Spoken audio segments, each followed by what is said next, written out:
প্রথমেই সবার অভিনন্দন আমাদের সাংবাদিক সম্মেলনে উপস্থিত থাকার জন্য। আমাদের টিওএফ এর কেন্দ্রীয় কমিটির সাধারণ সম্পাদক কমলেন্দু দা আছেন, ডিএফ এর রাজ্য সভাপতি পলাশ দা এবং টিওএফ এর কেন্দ্রীয় নেতৃত্ব কৌশিক দা। আমি শুরুতেই আমাদের যে ইস্যুতে আলোচনা করছি, পরবর্তী সময় কমলেন্দু দা এবং পলাশ দা বিষয়ে বলব। গত 26 ফেব্রুয়ারি আমাদের রাজ্য সরকার যে ভয়ঙ্কর নোটিফিকেশন জারি করেছেন বেকারদের বিরুদ্ধে, রাজ্যের ৩৫ লক্ষ মানুষের বিরুদ্ধে গিয়ে, প্রথমে আমরা ডিওয়াইএফআই এবং টিওএফ এই সার্কুলারের এই সিদ্ধান্তে তীব্র নিন্দা এবং ধিক্কার জানাচ্ছি। আমরা তার তীব্র বিরোধিতা করছি। আমরা দাবি করছি যে রাজ্য সরকার দ্রুত এই বেকার মারার জনস্বার্থ এই যে সিদ্ধান্ত, এই সিদ্ধান্ত দ্রুত প্রত্যাহার করবেন, নয়তো গোটা রাজ্যে আমরা এই সিদ্ধান্ত প্রত্যাহার করার জন্য আমরা আন্দোলন তৈরি করবো এবং আমরা বাধ্য করব সরকার সেই পথে হাঁটতে।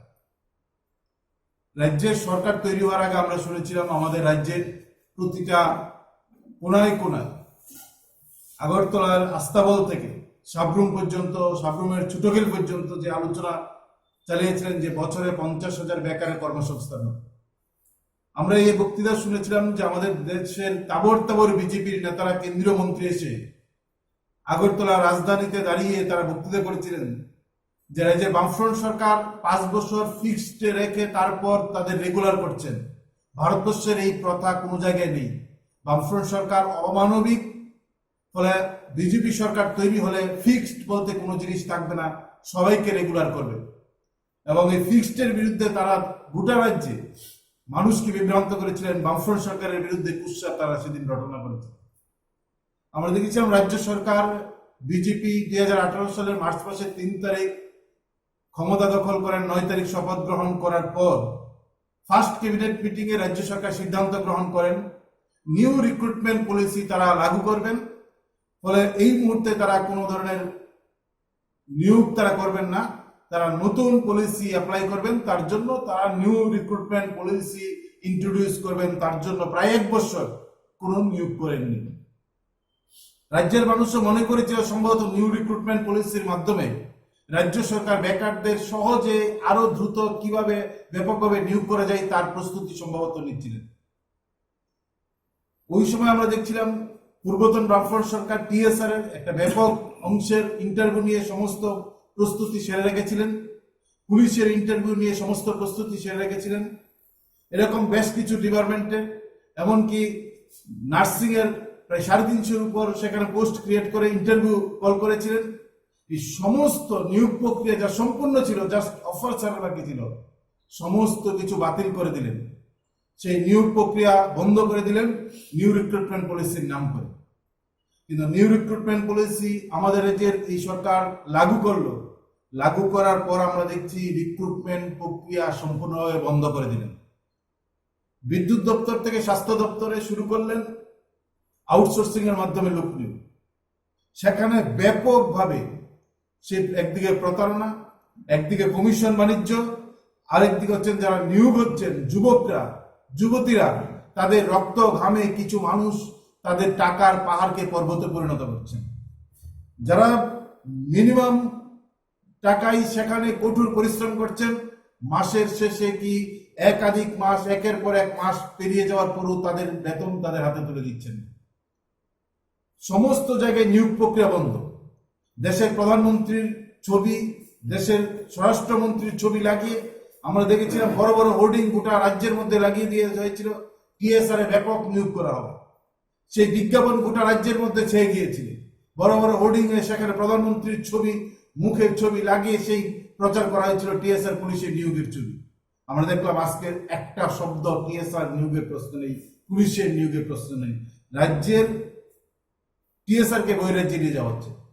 আমাদের রাজ্যে সরকার তৈরি হওয়ার পর যারা অঙ্গনারীতে কাজ করতেন, অসংখ্য অঙ্গনারী ওয়ার্কারকে ছাঁটাই করা হয়েছে। আমাদের রাজ্যের বিভিন্ন ওই যে ফরেস্ট ডিপার্টমেন্টের বিভিন্ন প্রজেক্টে যারা কাজ করতেন তাদেরকে ছাঁটাই করা হচ্ছে। ওয়াটার সাপ্লাই যারা কাজ করতেন তাদেরকে। আরএফএল এর ত্রিপুরার একমাত্র শোরুম বেস্ট বাই।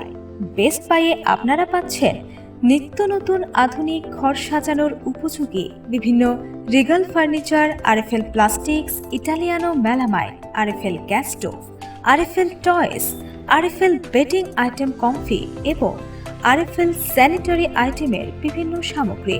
আমাদের ঠিকানা রোনালসি road, near Joynagar bus stand, Agartala, Tripura.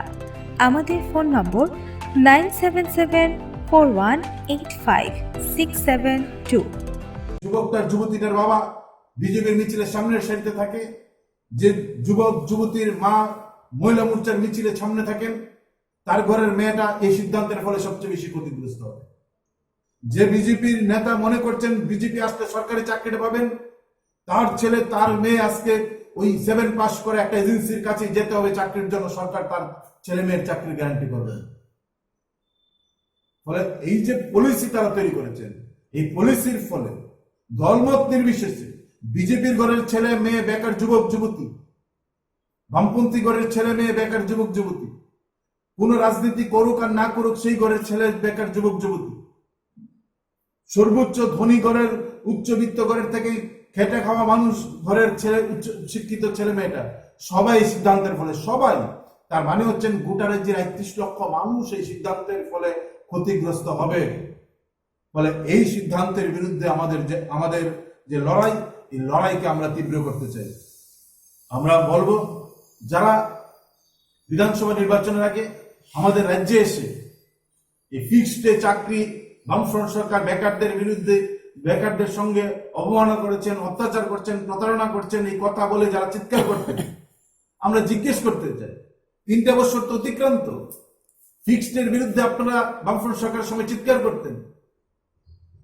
এখানে নিয়োগ নিয়ে 7 লক্ষ বেকার নিয়ে আমরা তো দেখেছিলাম রবীন্দ্র ভবনে একজন নেতা, যিনি লুকিয়ে লুকিয়ে কিছুদিন আগে আসলেন আর লুকিয়ে লুকিয়ে চলে গেলেন, ওনাকে আমি কাঁদতে দেখেছি টিভির পর্দায়। তিনি কাঁদছেন, 7 লক্ষ বেকার, ত্রিপুরা রাজ্যের বামফ্রন্ট সরকার 7 লক্ষ বেকার তৈরি করে দিচ্ছে।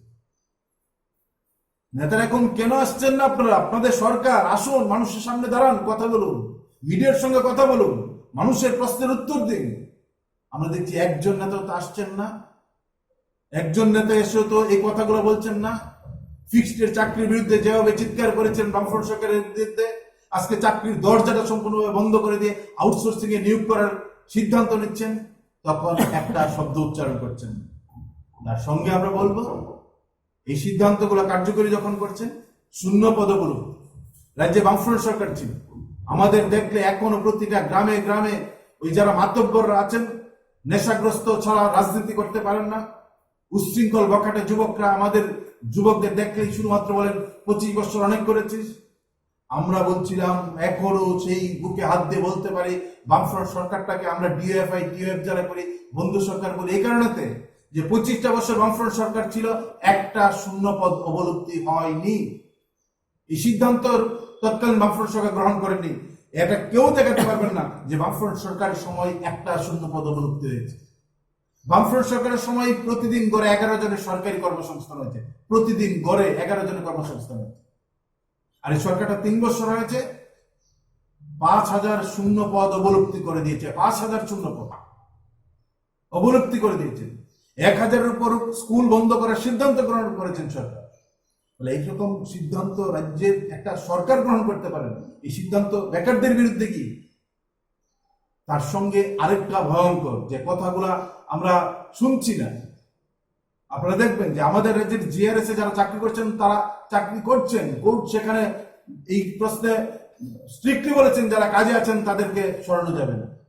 তাদেরকে সরানোর জন্য না, প্রথম মনে হয়েছিল যে নতুন করে জিআরএস নিয়োগের জন্য সরকার সিদ্ধান্ত গ্রহণ করেছেন, এই জিআরএস দের সরিয়ে দেওয়ার জন্য।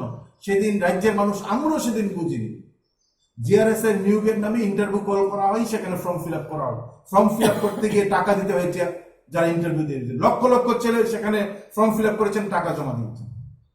তারপর সেই বিজ্ঞাপন ক্যান্সেল করে দিয়েছে সরকার, কোটি কোটি টাকা রোজগার করেছে। কিছুদিন আগে আমরা দেখলাম 4500-এর উপর গ্রুপ ডির সেখানে ইন্টারভিউ কল করেছেন, 300 টাকা, 350 টাকা।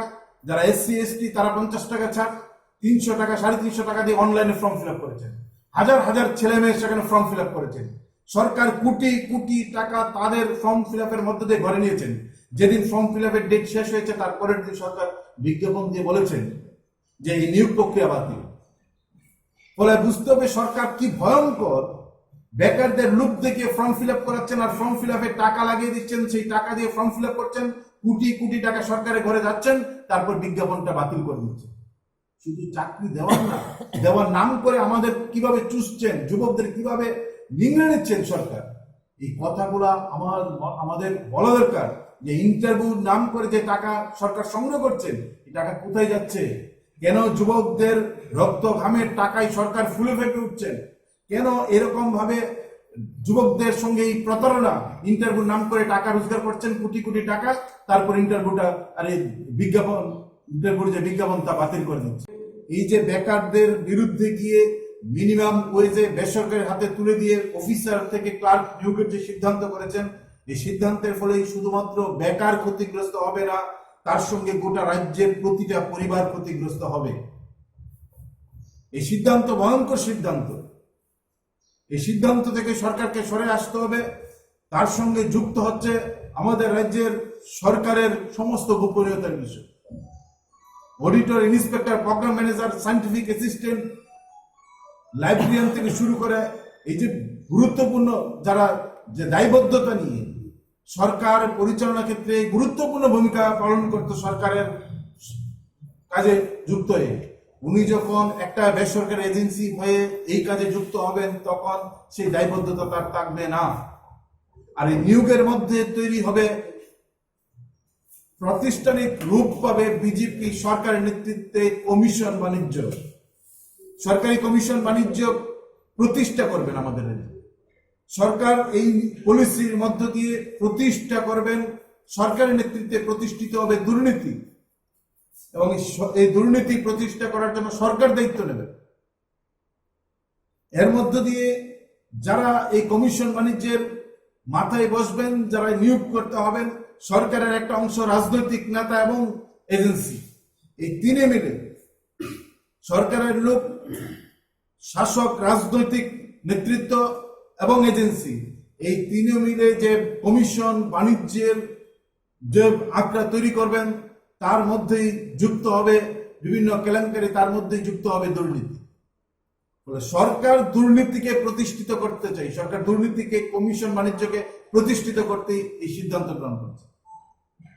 বলে আর এই সিদ্ধান্তের ফলে আমাদের রাজ্যে উচ্চ শিক্ষিত, নিম্ন শিক্ষিত, মধ্য শিক্ষিত সমস্ত শিক্ষক, শিক্ষিত বেকার যুবক যুবতীদের রক্ত ঘাম, আর সেই রক্ত ঘামে যারা মোটা হবেন, যারা বিত্তবান হবেন, তারা হচ্ছেন সেই কমিশন বাণিজ্যে থাকা তিনটা চক্র।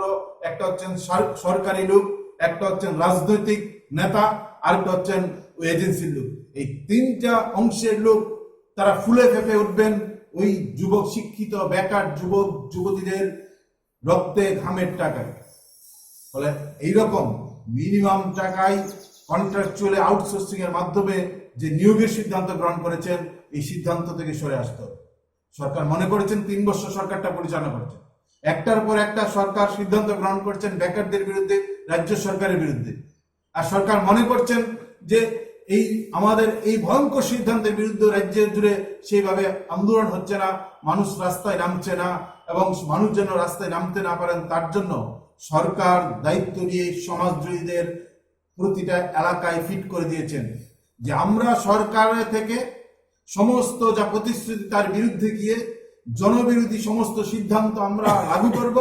আর এই সিদ্ধান্তের বিরুদ্ধে যেন মানুষ রাস্তায় নামতে না পারে, সমাজদ্রোহী তোমরা দায়িত্ব নিয়ে এলাকা এলাকায় গুন্ডামি করবে, এলাকা এলাকায় সন্ত্রাস তৈরি করবে।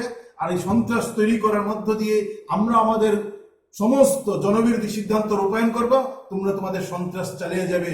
সরকার যদি তা মনে করেন যে সরকার সমাজদ্রোহী নির্ভরশীল হয়ে রাজ্য পরিচালনা করবেন, আমরা বলবো এই রকম সিদ্ধান্ত যদি সরকার নিয়ে থাকেন, তাহলে এই সিদ্ধান্ত বেশি দিন কার্যকরী হবে না, বেশি দিন চলতে পারে না। এই সিদ্ধান্তের বিরুদ্ধে সরকারের যে সিদ্ধান্ত, এই সিদ্ধান্তের বিরুদ্ধে আমরা বলবো এই যুব মোর্চা যারা করছেন, গুন্ডাগিরি বদ্ধ হলে যুব মোর্চার সাইনবোর্ডে পরিণত হবে।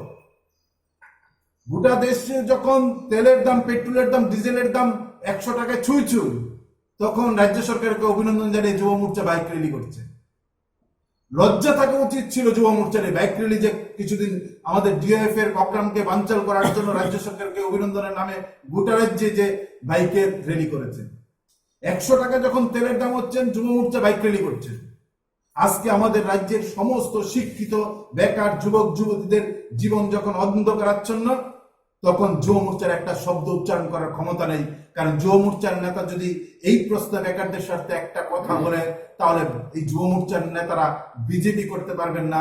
আর বিজেপি করতে হবে বলেই তারা সেখানে একটা লেজুর ভিত্তি করছে। কোন ঘরের বেকারটা বঞ্চিত হচ্ছে না তার মধ্যে দিয়ে? উচ্চশিক্ষিত, উচ্চবিত্ত, মধ্যবিত্ত, নিম্নবিত্ত, গরিব, সাধারণ, শ্রমজীবী, খেটে খাওয়া প্রতিটা ঘরের যুবক এই সিদ্ধান্তের ফলে ক্ষতিগ্রস্ত। ছাঁটাই প্রক্রিয়া আর আউটসোর্সিং এর মাধ্যমে নিয়োগ। যারা কথা দিয়েছিলেন বছরে 50,000 চাকরি, যারা কথা দিয়েছিলেন যে ফিক্সডে কোনো নিয়োগ হবে না, সবাইকে রেগুলার নিয়োগ করা হবে, এই সরকার প্রতিষ্ঠিত হওয়ার পর তা চলছিল 3টা বছর। 9 তারিখ আমরা আগেই ঘোষণা করেছিলাম, 27শে ফেব্রুয়ারি, যে আমরা যারা এ রাজ্যের যুবক যারা আগরতলা এসেছিল, এই যুব সমাবেশের মতন করে সরকার দল কেউ এই ধরনের সমাবেশ করতে পারবেন না। অসংখ্য যন্ত্রণা সন্ত্রাসকে মোকাবেলা করে যুবকরা আগরতলাটা দখল করেছিল কাজের দাবিতে। কাজ চাই, গণতন্ত্র চাই। সরকার ধুমধাম করে সরকারি হুইপ দিয়েছে, আস্তাবল মাঠের একটা কোণা ভরিয়ে কোনো মতে একটা সরকারি দলীয় পতাকা লাগিয়ে এই সরকারি কর্মসূচি কোনো মতে করেছেন, 3 বছর পূর্তি উদযাপন করেছেন। কিন্তু আমরা দেখছি 3 বছর পূর্তি উদযাপনের পরের দিনই গোটা রাজ্যের যুবকের কাছে, রাজ্যবাসীর কাছে যে খবর ছড়িয়ে পড়ছে, তা হচ্ছে আমাদের রাজ্যের যুবকদের জীবন যৌবন শেষ করে দেওয়ার জন্য সরকার গত 26শে ফেব্রুয়ারি যে ভয়ঙ্কর কালো সার্কুলার জারি করেছেন, তাতে গোটা রাজ্যের মানুষ উদ্বিগ্ন, আমরা উদ্বিগ্ন। আমরা মনে করছি এই সার্কুলার জারির মধ্য দিয়ে গোটা রাজ্যের সমস্ত অংশের মানুষের বিরুদ্ধে যুদ্ধ ঘোষণা করছে। একটা যুবক শুধুমাত্র যুবক নেই, যুবকের উপর তার পরিবার, গোটা পরিবার নির্ভরশীল। একটা মা তার সন্তানকে যখন পড়াশোনা করাতে করাতে মাস্টার ডিগ্রি সম্পূর্ণ করান, তখন মা স্বপ্ন দেখেন, ব্যাচেলার হন, তার বিএসসি বিকম যখন সম্পন্ন করেন, তখন তাকে নিয়ে মা স্বপ্ন দেখেন যে আমার ছেলেটা ভালো পড়াশোনা করেছেন, এমএসসি পাস করেছেন, এমকম পাস করেছেন, বিভিন্ন টেকনিক্যাল পাস করেছেন, সে একটা সরকারি চাকরি পাবেন, আর চাকরি করে সে আমার পরিবারের ভরণ পোষণের দায়িত্ব নেবেন। এই স্বপ্ন দেখে একটা রিক্সা শ্রমিকের ঘরের মাও স্বপ্ন দেখা শুরু করেছিল রাজ্যে বামফ্রন্ট সরকার থাকার সময়। একটা ইট ভাঙে খায় মা স্বপ্ন দেখতেন ছেলেটা ভালো পড়াশোনা করছেন। না খাওয়া ঘরের ছেলে আমাদের রাজ্যের টিসিএস টিপিএস পরীক্ষা দিয়ে অফিসার হয়েছেন। আমাদের ঘরে দিনমজুরের ছেলে আমাদের রাজ্যের টিসিএস টিপিএস অফিসার হয়েছেন। এখন রাজ্যের প্রশাসনিক গুরুত্বপূর্ণ দায়িত্ব তারা পালন করছেন। শুধুমাত্র আমরা না খাওয়া করেন না, মধ্যবিত্ত উচ্চবিত্ত ঘরের ছেলে মেয়েদের চোখে মুখে স্বপ্ন ছিল, মা স্বপ্ন দেখতেন তারা অফিসার হবেন, তারা টিসিএস পরীক্ষা দেবেন, টিপিএস পরীক্ষা দেবেন, তারা অফিসার হবেন। এরকম যখন আমাদের রাজ্যের পরিস্থিতি, তখন আমরা দেখলাম 26 তারিখ যে সার্কুলার জারি করেছে, সেই সার্কুলারের মধ্যে গ্রুপ ডি থেকে অফিসার সমস্ত কিছু নিয়োগের জন্য দায়িত্ব দেওয়া হচ্ছে 5টা বেসরকারি এজেন্সি। আমরা বলছি ভারতবর্ষের মধ্যে এরকম কোন রাজ্যে এই ধরনের ভয়ঙ্কর সিদ্ধান্ত, বেকারদের বিরুদ্ধে সিদ্ধান্ত কোন রাজ্য সরকার গ্রহণ করেনি। আমাদের রাজ্যে বিজেপি সরকার যা গ্রহণ করেছে, যদি এটাই হচ্ছে বিজেপির গোটা দেশের পলিটিক্যালি আন্ডারস্ট্যান্ড যে তারা এই সিদ্ধান্ত নিয়েই তারা সরকার পরিচালনা করবে। সেখানে ক্লার্ক থেকে শুরু করে একটা সর্বোচ্চ অফিসার পর্যন্ত, supervisor, inspector, manager, programme manager পর্যন্ত সেখানে বেসরকারি সংস্থা নিয়োগ করবে। যে নিয়োগের তালিকা তারা করেছেন, সেই নিয়োগের তালিকায় বেশিরভাগ যে রিক্রুটমেন্ট করত, যাদের হাতে সেই দায়িত্ব ছিল, তারা ছিল টিপিএসসি বোর্ড। টিপিএসসি পরীক্ষার মধ্য দিয়ে সেখানে তাদের নিয়োগ হতো। গ্রুপ ডি অংশটা বাদ দিলে তারা নিয়োগের যে ক্রাইটেরিয়া সেখানে করেছে। টিপিএসসি যাদেরকে যে অফিসারদের নিয়োগ করতো, সেই অফিসারদের এখন নিয়োগ করবেন একটা বেসরকারি সংস্থা। দেখা যাবে যে বেসরকারি সংস্থা এই নিয়োগ করছে, এই বেসরকারি সংস্থার মালিক হচ্ছেন 6 কিংবা 8 পাস, মানে 8 পাস করা বেসরকারি সংস্থার মালিক নিয়োগ করবেন আমাদের রাজ্যের আইসিডিএস এর সুপারভাইজার। 8 পাস করা সংস্থার মালিক আমাদের রাজ্যে নিয়োগ করবেন ইন্সপেক্টর। আইসিডিএস মানে 7 পাস করা বেসরকারি সংস্থার মালিক আমাদের রাজ্যে নিয়োগ করবেন সায়েন্টিফিক অ্যাসিস্ট্যান্ট। 9 পাস করা এজেন্সির মালিক আমাদের রাজ্যের নিয়োগ করবেন প্রোগ্রাম ম্যানেজার। অডিটর নিয়োগ করবেন যিনি মাধ্যমিকে 30 নম্বর পেয়ে পাস করেছেন, বেসরকারি সংস্থার মালিক আমাদের রাজ্যের অডিটর নিয়োগ করবেন, যিনি আমাদের রাজ্যের সর্বোচ্চ জায়গায় থেকে গোটা রাজ্যের সমস্ত কাজ করবেন, অডিট করবেন। উত্তর দিতে হবে। টিআরবিটি, করোনার নাম করে টিআরবিটি 1 বছরের উপর হলো, প্রায় 1.5 বছর হতে যাচ্ছে ট্যাট পরীক্ষা নিচ্ছেন।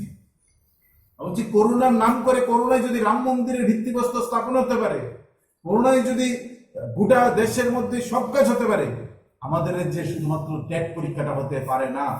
বামফ্রন্ট সরকারের সময় বছরে 2 বার ট্যাট পরীক্ষা হতো, 2 বার নিয়োগ হতো। আমরা দেখলাম আরেকটা সার্কুলার জারি করেছেন, ট্যাটের শিক্ষক চাই সরকার। টিআরবিটি সেই বিজ্ঞপ্তি জারি করেছেন। কি মানে আছে টিআরবিটির বিজ্ঞপ্তি জারি করে? কিছুদিন আগেই তারা সেখানে বিজ্ঞপ্তি জারি করেছিল, যা জারি করেছিল সেই পরিমাণে ট্যাট উত্তীর্ণ নেই। আবার একটা জারি করেছেন, কখন? যখন 1.5 বছর হতে যাচ্ছে টিআরবিটি ট্যাট পরীক্ষাটা নিচ্ছেন না, তখন টিআরবিটি একের পরে নোটিফিকেশন জারি করেন বলে শিক্ষক চায়। তাহলে শিক্ষক যদি চাই, আপনার যদি শিক্ষক দরকার হতো, আপনি যদি সদিচ্ছা থাকতো, তাহলে কেন গত 1.5 বছর 2 বার ট্যাট পরীক্ষা নিলেন না? আমাদের এই যে হাজার হাজার ছেলে মেয়ে বিএড পাস করানো আছেন, হাজার হাজার ছেলে মেয়ে ডিএলএড পাস করানো আছেন, কেন পরীক্ষা নিচ্ছেন না? মানে সরকারের সদিচ্ছা নেই। আর সরকারের সদিচ্ছা নেই বলেই টিআরবিটি একটা স্বশাসিত সংস্থা হওয়ার পরও তারা ট্যাট পরীক্ষাটা নিচ্ছেন না। বলে আমরা বলবো টিআরবিটিকে যে লেজুর ভিত্তিটা ছাড়ুন, স্বশাসিত সংস্থা আপনারা দায়িত্ব নিয়ে ট্যাট পরীক্ষাটা দ্রুত নিন, বছরে 2 বার ট্যাট পরীক্ষা নিন। আমরা নির্দিষ্টভাবে দাবি করেছিলাম। এই দাবি যখন আমরা করছি, কথাগুলো বলছি, মানুষ এই কথাগুলো বলতে চাই রাস্তায়, কিন্তু এই কথাগুলো বলার জন্য মানুষ যেন রাস্তায় নামতে না পারেন, তার জন্য সরকার দায়িত্ব নিয়ে সমাজদ্রোহীদের এই প্রতিটা এলাকায় সমাজদ্রোহী সেই দায়িত্ব তুলে দিয়েছে। প্রতিটা এলাকায় 27 তারিখ মিছিল করেছি, তার 3 দিন আগে থেকে সন্ত্রাস, এই সন্ত্রাস চলছে। উদয়পুরে কালকে লাল ঝান্ডার মিছিল হয়েছে, সেখানে আমাদের ব্যাপক পরিমাণে 3 বছরে এই প্রথম উদয়পুরে এত যুবক যুবতী এই মিছিল হেঁটেছেন। তাদের বাড়িতে গিয়ে গোটা রাত ভর গতকালকে উদয়পুরে সন্ত্রাস সংঘটিত হয়েছে। প্রতিটা এলাকায় আমরা বলছি, সরকারকে চ্যালেঞ্জ করছি আমরা, সরকার যেভাবে যুবকদের বিরুদ্ধে, রাজ্যবাসীর বিরুদ্ধে, শিক্ষিত বেকারদের বিরুদ্ধে যে সিদ্ধান্ত গ্রহণ করছেন, এই সিদ্ধান্তের বিরুদ্ধে ব্যাপক ক্ষোভ গোটা রাজ্যের মানুষের মধ্যে তৈরি হচ্ছে। আর সরকার বলছেন নেশা মুক্ত ত্রিপুরা তৈরি করবে। আমরা বলছি সরকার দায়িত্ব নিয়ে, আমাদের রাজ্যের বর্তমান সরকার দায়িত্ব নিয়ে রাজ্যটাকে নেশায় ডুবিয়ে দিচ্ছেন। গত 3 বছরে সরকার আমাদের রাজ্যের দায়িত্ব নিয়ে শতাধিক বিলেতি মদের দোকানের লাইসেন্স দিচ্ছেন। আর সরকার লাইসেন্স দিয়ে সেখানে নেশাকে অবাধ করে দিচ্ছেন। আর নেশাকে অবাধ করে দিয়ে ওই এলাকায় এলাকায় উচ্ছৃঙ্খল যুবকদের বলছেন তোমরা নেশা করো আর সন্ত্রাস করো। আর এই নেশা সন্ত্রাসের উপর দাঁড়িয়ে আমাদের রাজ্যের সরকারটা চলছে। আমরা টিএফ চ্যালেঞ্জ করে বলতে পারি, গোটা রাজ্যের যদি নেশার সামগ্রী সম্পূর্ণভাবে বন্ধ হয়, নতুন দেওয়া মদের দোকানের লাইসেন্স যদি সম্পূর্ণভাবে বন্ধ করে দেওয়া হয়, তাহলে সন্ত্রাস বন্ধ হবে। কারণ নেশা ছাড়া ওই সমাজদ্রোহীরা চলতে পারে না, আর সমাজদ্রোহীরা যদি চলতে পারে না পারে, তাহলে সরকার চলতে পারবে না। বলে একটার সঙ্গে একটা যুক্ত। সরকার তার জনবিরোধী নীতি লাগু করার জন্য মানুষের মুখে চাপা দিতে সমাজ সন্ত্রাস তৈরি করছেন। সন্ত্রাস করার জন্য সমাজদ্রোহী চাই, সমাজদ্রোহীদের দিয়ে সন্ত্রাস করার জন্য নেশা চাই। বলে একটার সঙ্গে একটা যুক্ত। আমরা বলছি এই নেশা কারবারি, সমাজদ্রোহী, সন্ত্রাস দিয়ে এই জনবিরোধী সিদ্ধান্তকে রূপায়ণ এই সময় আর আমরা দেব না। তার বিরুদ্ধে গোটা রাজ্যে তীব্র আন্দোলন আমরা তৈরি করব এবং ব্যাপক অংশের, আমরা বলবো সব অংশের যুবক যুবতী আমাদের আন্দোলনে সামিল হোক। আপনার পরিবারের কোন রাজনৈতিক দলের সমর্থন করেন, আমরা সেই প্রশ্নে আমরা যেতে চাই। আপনার বাবা মা বিজেপি মহিলা মোর্চার সমর্থক হতেই পারে, তাতে কিছু যায় আসে না। আপনাকে চিন্তা করতে হবে আপনার জীবন নিয়ে কারা কথা বলছে, আপনার জীবন, কোন সরকার আপনার জীবনের জন্য দায়িত্ব নিতে পারে, কারা আপনার জীবনটাকে অন্ধকারের দিকে ঠেলে দিচ্ছে। আমরা বলবো যে কোনো ঘরের রাজনীতি করুক, যে পরিবারে আপনি থাকুন, রাজ্যের প্রতিটা ঘরের বেকার শিক্ষিত যুবক যুবতীদের কাছে আমাদের বিনম্র অনুরোধ, ঘর থেকে বেরিয়ে আসুন। আপনার জীবন সবচেয়ে বড় সংকটের মুখে ঠেলে দিচ্ছে রাজ্যের বিজেপি আইপিএফটি জোট সরকার। এই সরকারের বিরুদ্ধে আপনি ঘর থেকে বেরিয়ে আসুন, প্রতিবাদের রাস্তায় নামুন। আপনার জীবন সুরক্ষার জন্য আপনাকে ভূমিকা গ্রহণ করতে হবে, সেই দায়িত্ব আপনাকে নিতে হবে। আর সেই পথে আমরা আছি, ডিএফ এবং টিএফ, আমরা রাস্তায় আছি, আমাদের সঙ্গে চলুন। এর বিরুদ্ধে সবচেয়ে বড় যুদ্ধ যদি কেউ ঘোষণা করতে পারে বেকারের স্বার্থে, জনবিরোধী নীতির বিরুদ্ধে, তা হচ্ছে ডিএফ এবং টিএফ। এই মিছিলে আপনিও আমাদের সঙ্গে আমাদের লড়াইয়ে সামিল হন। আপনার জীবনের সুরক্ষার জন্য আমাদের যে লড়াই, এই লড়াই আপনাকে দায়িত্ব নিয়ে তীব্র করতে হবে, এই আশা রাখছি। আমাদের অমলেন্দু দাস টিএফ